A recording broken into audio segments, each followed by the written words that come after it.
The cabin filter is located behind the glove box. Open the glove box.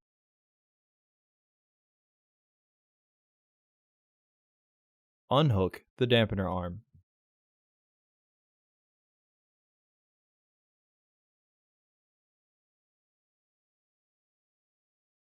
Push in on the sides of the glove box to release the stops and lower the glove box.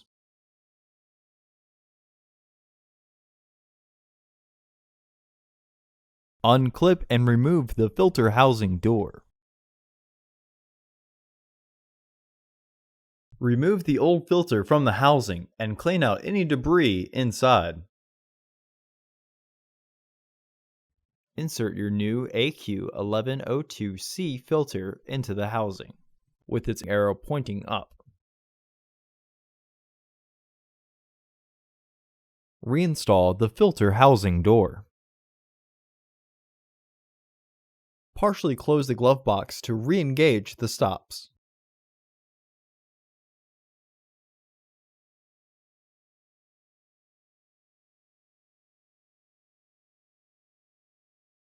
Reinstall the dampener arm.